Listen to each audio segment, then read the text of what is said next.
जय श्री गणेश। नमस्कार। मैं आचार्य संजय द्विवेदी। मेरे समस्त प्रबुद्ध दर्शकों का मेरे चैनल पर हार्दिक स्वागत है। प्रिय दर्शकों, आज मैं मंगल के राशि परिवर्तन प्रभाव को लेकर आपके सम्मुख उपस्थित हूँ।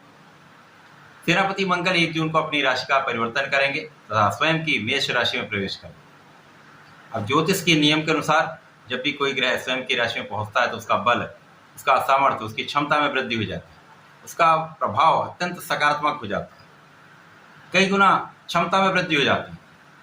तो मंगल जब स्वयं की राशि में प्रवेश करेंगे तो निश्चित ही एक सकारात्मक परिवर्तन है तथा मंगल मेष राशि में होकर एक पंच महापुरुष राजयोग का निर्माण करने जा रहे हैं, जो रुचक नामक महाराजयोग है, जो आपके सामर्थ्य से, आपकी क्षमता से, आपकी ऊर्जा से, आपके बल से, आपके पराक्रम से, आपके साहस से जीवन के समस्त सुखों को देने वाला योग है। अत्यंत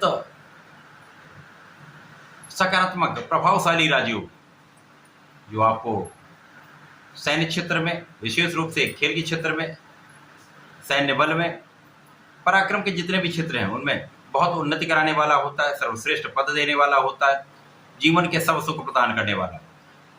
अन्य क्षेत्रों में भी आपकी ऊर्जा के कारण, आपकी क्षमता के कारण आपको बहुत लाभ मिलता है।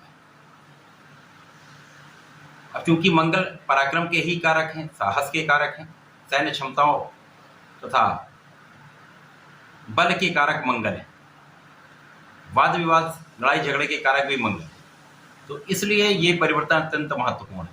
मंगल का जब भी गोचर काल होता तो लगभग वो 45 दिनों का होता। अब ये स्वयं की राशि में होकर समस्त लोगों को एक सकारात्मक परिणाम देने जा रहे हैं, परंतु बहुत कुछ आपकी स्थिति पर निर्भर है, क्योंकि ये जो परिवर्तन है वो अलग अलग राशियों के लिए अलग अलग भाव में बनेगा, अलग अलग स्थानों में बनेगा, उसी के अनुसार ही परिणाम की प्राप्ति होती है। क्योंकि यदि कोई बड़ा से बड़ा राजयोग एकत्र का भाव में बन जाए, नकारात्मक भाव में बने अथवा दूषित हो जाए तो उसका उतना अच्छा प्रभाव प्राप्त नहीं होता, परंतु यदि एक अच्छे भाव में है तो उसका बल कई गुना बढ़ जाता है। आज मैं कर्क राशि के लिए मंगल के इस राशि परिवर्तन का किस प्रकार का प्रभाव मिलने वाला है, किस प्रकार के लाभ मिल सकते हैं, किस भाव में प्रबलता आएगी, इस समय को आप कैसे उपयोगी बना सकते हैं, किस प्रकार से आप अपने कार्यक्षेत्र में वृद्धि कर सकते हैं, संपूर्ण विश्लेषण मैं पूर्ण तर्क के साथ करने जा रहा हूं। प्रिय दर्शकों, मंगल था कर्क राशि के स्वामी चंद्रमा का अति मित्र का भाव होता है, तो ये वैसे भी सकारात्मक, नैसर्गिक रूप से सकारात्मक का परिणाम देने वाला परिवर्तन है। अब मंगल कर्क राशि के लिए आपके कर्म के स्वामी है तथा आपके पंचम के स्वामी। कर्मेश पंचमेश का गोचर कर्म भाव में अर्थात आपके दसम भाव में प्रारंभ हो, जो अत्यंत श्रेष्ठ भाव है, केंद्र का भाव है। यहाँ पर केंद्र त्रिकोण एक राजयोग का भी आपको लाभ मिलेगा। साथ ही साथ यहाँ पर कोई भी ग्रह जब गोचर करता है केंद्र में तो उसका बल कई गुना बढ़ जाता है।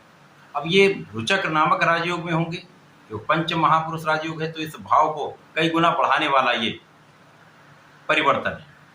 मंगल यहाँ पर दिग्बली भी होंगे और यहाँ पर सबसे बड़ा लाभ आपको यश प्राप्ति का है। यहाँ पर आप अपने कुल में सर्वश्रेष्ठ लाभ लेने वाले हैं तथा कुल में सबसे अधिक आपका नाम होने वाला है। यहाँ पर कुल दीपक नामक ही राजयोग बने। अब मंगल जब दसम भाव में होंगे तो सबसे बड़ा लाभ आपको आपके कार्यक्षेत्र से होने वाला है। जब कार्यक्षेत्र आपका अत्यंत प्रबल होता है तो जीवन में बहुत प्रगति होती है, क्योंकि आप जिस भी कार्यक्षेत्र में, व्यापार में, प्रोफेशन में है, वहाँ यदि वृद्धि कर रहे हैं, प्रगति कर रहे हैं, सफलता ले रहे हैं, तो उससे आपको धन की प्राप्ति होती है, आपकी इनकम बढ़ती है, जिससे आप अपने सुखों को बढ़ाते हैं। तो ये अत्यंत सकारात्मक भाव है, सब कुछ इससे रिलेटेड है। कर्म भाव प्रबल होगा तो धन का भाव प्रबल होगा, जब धन का भाव प्रबल होगा तो उससे आप अपने जीवन को सुखों से भर देते हैं, जीवन के सुख सुविधाओं का अर्जन करते हैं। अब कर्म क्षेत्र अत्यंत प्रबल है, लोगों का सहयोग प्राप्त होगा, आपके यश में वृद्धि का योग है तथा यहाँ पर कार्य क्षेत्र में संपूर्ण रूप से आप सफल होने, अच्छे पद की प्राप्ति, सर्वश्रेष्ठ लाभ आपको यहाँ पर प्राप्त होने। जो लोग सैन्य बल में हैं, पुलिस सेवा में हैं या खेलकूद में हैं, विशेष रूप से उनके लिए बहुत विस्तार का योग बन रहा है। पद वृद्धि तथा खेल के क्षेत्र में बड़े मान सम्मान की प्राप्ति का यहाँ पर योग संपूर्ण रूप से प्राप्त हुआ। अब यहाँ पर होंगे तो मंगल की 3 दृष्टियां हैं, तीनों अत्यंत श्रेष्ठ भाव है। धन की प्रबलता प्राप्त होगी, धन भाव अत्यंत प्रबल हो जाएगा, महाधन का योग बन जाएगा।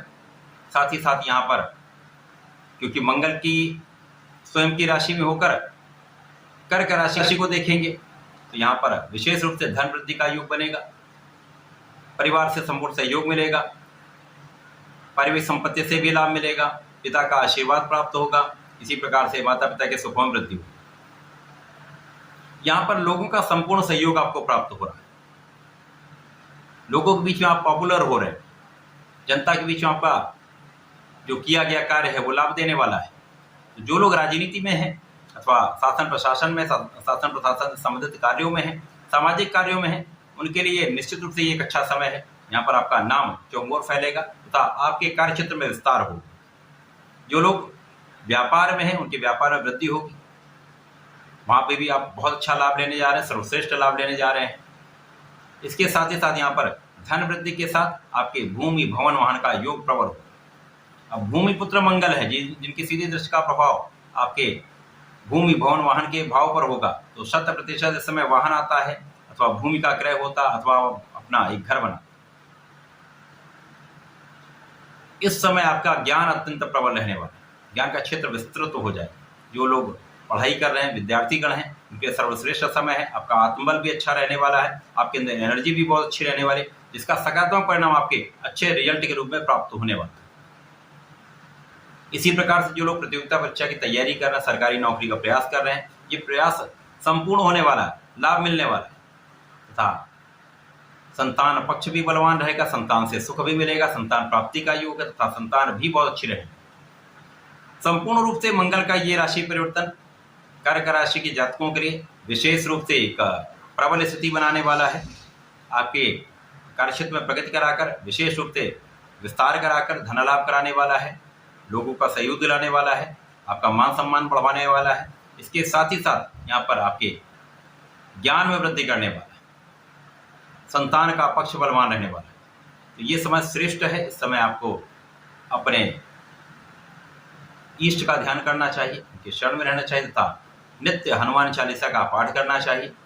श्री शंकरनाशन गणेश श्रोतम का कम से कम एक बार पाठ दिन में अवश्य कर लें, तो आपके कष्ट कट जाएंगे तथा ओम हम हनुमताय नमः का दिन में कम से कम सुबह शाम 11 बार भी जप कर लेंगे तो सर्वश्रेष्ठ लाभ मिले, कष्ट कट जाए।